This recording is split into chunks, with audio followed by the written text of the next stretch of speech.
ജബ്ബാറിൻ്റെ ഖുർആൻ പഠനം.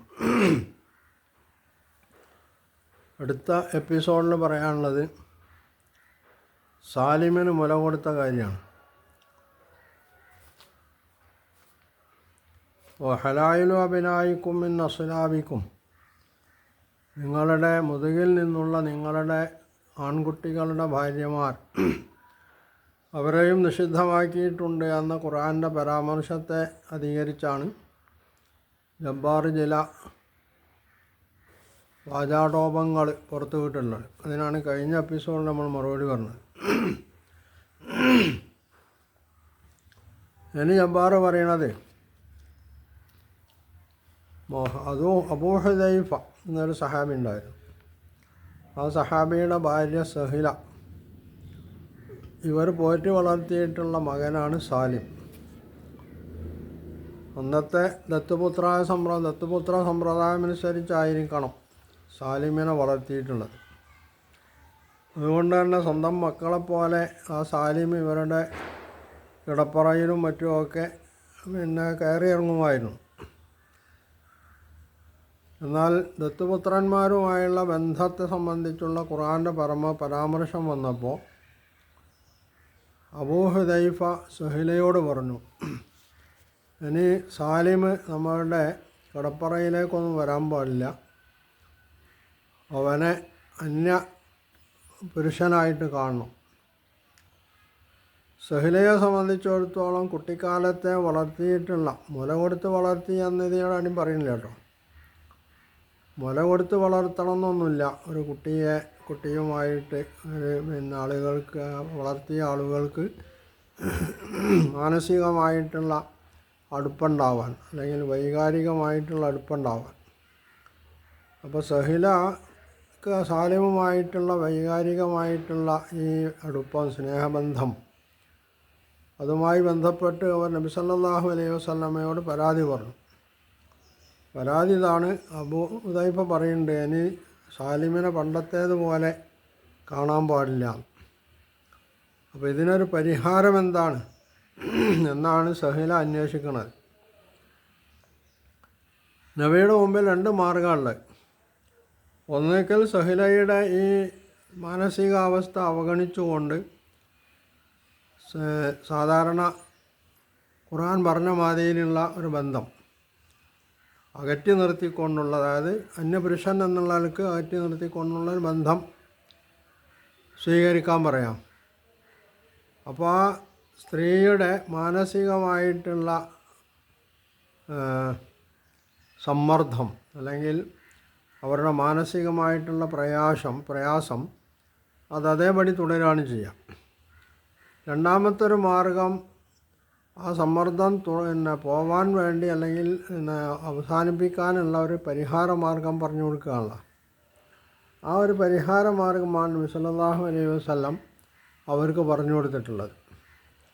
മുലകുടി ബന്ധത്തിലൂടെ, സാധാരണഗതിയിൽ മുലകുടി പ്രായത്തിലുള്ള കുട്ടികൾ ഒരു സ്ത്രീയുടെ മുല കുടിച്ചാൽ ആ സ്ത്രീ അവൻ്റെ ഉമ്മയായിട്ട് മാറും. അതായത് മുലകുടി ബന്ധത്തിലൂടെയുള്ള ഉമ്മ എന്നാണ് ഞാൻ പറയുക. പെറ്റുമ്മല്ല, പോറ്റുമ്മയായി മാറും. ഇതിവിടെ സാലിമിനെ സംബന്ധിച്ചിടത്തോളം അയാൾക്ക് പ്രായപൂർത്തി വന്നിട്ടുണ്ട്, മീശം ഒളിച്ചിട്ടുണ്ട് എന്നൊക്കെ ഹദീസിൽ പറഞ്ഞിട്ടുണ്ട്. അപ്പോൾ എന്താ പരിഹാരം? നബി സല്ലല്ലാഹു അലൈഹി വസല്ലമ സഹിലയുമായി മാത്രം ബന്ധപ്പെടുത്തി ഒരു പരിഹാരം പറഞ്ഞു കൊടുത്തു. അവൾക്ക് സാലിമിന് മുല കൊടുക്കാൻ.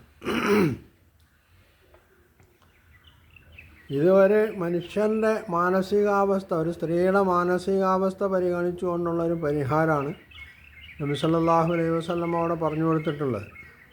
ഇവിടെ മുല കുടിച്ചു എന്നുള്ളത്, എങ്ങനെ കുടിച്ചു എന്നുള്ളതല്ല പ്രസക്തം. അതെങ്ങനെ കുടിച്ചാലും ആ സ്ത്രീയുടെ മുലപ്പാൽ സാലിമിൻ്റെ ഉള്ളിലെത്തുക എന്നുള്ളതാണ്. അപ്പോൾ അങ്ങനെ എത്തിക്കഴിഞ്ഞാൽ മുല കുടിച്ച് വളർത്തിയ കുട്ടിയുടെ സ്ഥാനം, മകൻ്റെ സ്ഥാനം അവന് കൈവരും എന്ന് സഹിലയ്ക്ക് ഒരു അനുവാദം നൽകുകയാണ് ഇവിടെ നബി സല്ലല്ലാഹു അലൈഹി വസല്ലം. അതാണ് സഹിലയോട് സാലിമിന് മുല കൊടുക്കാൻ പറഞ്ഞിട്ടുള്ള കാര്യം. അപ്പോൾ ഇത് വെച്ചുകൊണ്ട് ജബ്ബാർ പറയണത്, മുല കൊടുത്താൽ പിന്നെ കുട്ടി അല്ല സ്ത്രീ അമ്മയാവും. എന്നാൽ പോറ്റി വളർത്തിയ, അതായത് പിന്നെ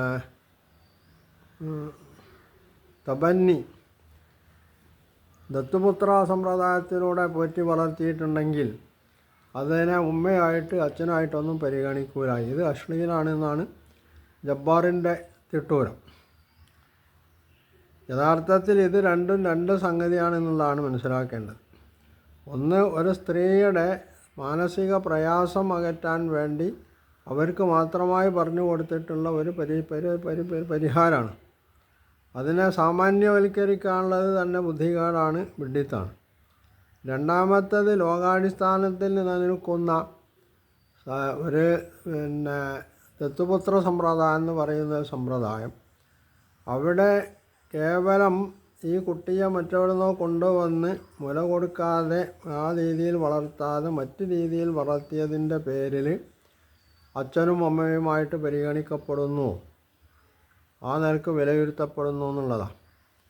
ഇവിടെ പാല് കൊടുത്ത് വളർത്തിയ അല്ലെങ്കിൽ മുല കൊടുത്ത് വളർത്തിയ കുട്ടികളെപ്പോലും നേർക്കുനേരുള്ള പിതാവ് അല്ലെങ്കിൽ നേർക്കുനേരുള്ള ഉമ്മ എന്നുള്ളവർക്കല്ല ഇവിടെ അംഗീകരിക്കപ്പെടുന്നത് എന്നുള്ളത് വിശുദ്ധ ഖുർആനിൻ്റെ ഈ പ്രയോഗത്തിൽ നിന്ന് തന്നെ വ്യക്തമാണ്. ബാപ്പ അല്ലെങ്കിൽ അച്ഛൻ അല്ലെങ്കിൽ ഉപ്പ അല്ലെങ്കിൽ അമ്മ ഉമ്മ എന്നൊക്കെ പറയുന്നത് പ്രഥമ ശ്രവണത്തിൽ തന്നെ ഒരു മനുഷ്യൻ്റെ മനസ്സിലേക്ക് കയറി വരുന്ന ഏത് ആശയമാണ്? ഈ കുട്ടിയുടെ കുട്ടിയുടെ ജനനത്തിന് കാരണക്കാരനായിട്ടുള്ള അച്ഛൻ അല്ലെങ്കിൽ ഉപ്പ, ഈ കുട്ടിയെ പ്രസവിച്ചിട്ടുള്ള മാതാവ് സ്ത്രീ, ഇതാണ് ഒരു മനുഷ്യന് അച്ഛനെന്നോ വാപ്പ ഉപ്പ എന്നൊക്കെ അല്ലെങ്കിൽ ഉമ്മ എന്നൊക്കെ കേൾക്കുമ്പോൾ ഒരു മനുഷ്യൻ്റെ മനസ്സിലേക്ക് കയറി വരുന്ന ആശയം എന്നാണ്. അങ്ങനെ ഒന്നല്ലെങ്കിൽ പിന്നെ അത് വ്യക്തമായി പറയേണ്ടതുണ്ട്. പോറ്റി വളർത്തിയ ആളാണ് അല്ലെങ്കിൽ മുല കൊടുത്ത് വളർത്തിയിട്ടുള്ള ആളാണെന്നൊക്കെ പറയണം. ആ ഒരു രീതിയിലാണ് വിശുദ്ധ ഖുർആൻ ഇതിനെ കൈകാര്യം ചെയ്യുന്നത്. ഇത് ലോകത്ത് അംഗീകരിക്കപ്പെടുന്ന ഒരു സംഗതിയാണ്. അതുകൊണ്ടാണല്ലോ ദത്തുപുത്രൻ എന്നും പാല് കൊടുത്ത് വളർത്തിയിട്ടുള്ള മുല കൊടുത്ത് വളർത്തിയിട്ടുള്ള സ്ത്രീയെ സംബന്ധിച്ച് പോറ്റുമ്മ അല്ലെങ്കിൽ മുല കുടിച്ച് വളർത്തിയിട്ടുള്ള അമ്മ എന്നൊക്കെ പറയുന്നത് അതിൻ്റെ അടിസ്ഥാനത്തിലാണ്. ഇത് ഒരുത്തന് അംഗീകരിക്കാൻ കഴിയില്ലെങ്കിൽ അവനത് അംഗീകരിക്കണമെന്ന് നമുക്ക് വാശിയൊന്നുമില്ല. പക്ഷെ അതിൻ്റെ പേരിൽ അവൻ ഇസ്ലാമിനെയും നബി സല്ലല്ലാഹു അലൈഹി വസല്ലമയെയും ഒക്കെ തെറി പറയുന്നത് എന്തിനാണ്? അതാ നമുക്ക് മനസ്സിലാക്കുക. ഇനി ജബ്ബാറിനെ പോലുള്ള യുക്തിവാദികളെ സംബന്ധിച്ചിടത്തോളം അവർക്ക് ഈ ഇതിലൊക്കെ ഉള്ള നിയമം എന്താ? അവർ ഏത് വ്യവസ്ഥയാണ് അംഗീകരിക്കുന്നത്? അവർക്ക് ഇതിൽ അങ്ങനെ ഒരു നിയമമുണ്ടോ യഥാർത്ഥത്തിൽ? ഏത് പെണ്ണിൻ്റെ പുറത്തും കയറാം അവരുടെ സമ്മതം ഉണ്ടെങ്കിൽ എന്ന് വാദിക്കുന്ന യുക്തിവാദികളും അതുപോലെ മുസ്ലിങ്ങളും നാസ്തികന്മാരുമൊക്കെയാണ് ഇത്തരം കാര്യങ്ങളെടുത്തിട്ട് ഖുർആനെ വിമർശിക്കാൻ വരുമ്പോഴുന്നത്. അപ്പോൾ അവരുടെ നിലപാടെന്താണ് ഈ കാര്യത്തിൽ എന്ന് വ്യക്തമാക്കണമല്ലോ. പെറ്റുമ്മയുമായിട്ട് ബന്ധം പാടുണ്ട് എന്ന് പറയുന്നവർ മുലകുടി ബന്ധത്തിലൂടെ ഒരു കുട്ടി ആ ഉമ്മ ആ അമ്മ അല്ലെങ്കിൽ കുട്ടിയുടെ അമ്മ എന്ന് വിളിക്കപ്പെടാമോ? ഈ കുട്ടിയെ അവരെ പോറ്റി വളർത്തിയ ആളുടെ മക്കൾ അതായത് മുല കൊടുത്ത് വളർത്തിയ മക്കൾ എന്ന് വിളിക്കാമോ? ഇവർ തമ്മിൽ വിവാഹബന്ധം പാടുണ്ടോ അല്ലേ? ഈ അച്ഛനമ്മമാരുടെ മക്കൾ ഈ മുല കൊടുത്ത് വളർന്നിട്ടുള്ള ആളുടെ സഹോദരന്മാരാവോ? തുടങ്ങിയുള്ള കാര്യങ്ങളിലൊക്കെ യുക്തിവാദിയായിട്ടുള്ള ജബ്ബാറിൻ്റെ കാഴ്ചപ്പാടെന്താ? ഖുർആനെ വിമർശിക്കാം, അത് എളുപ്പമുള്ള കാര്യമാണ്. ജബ്ബാർ ഇവിടെ എവിടെ നിൽക്കുന്നു എന്നുള്ളത് ജബ്ബാർ പറയേണ്ട, അത് ജബ്ബാർ പറയുന്നില്ലല്ലോ.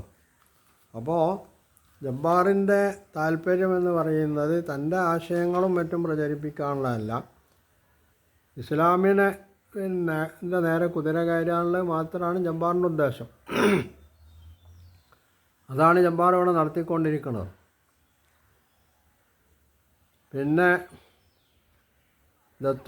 പുത്രനല്ല, മുല കുടിച്ചവൻ പുത്രനാണ്, എങ്ങനെയുണ്ട് അള്ളാഹുവിൻ്റെ ശാസ്ത്രം എന്നാണ് ജബ്ബാറിൻ്റെ ചോദ്യം.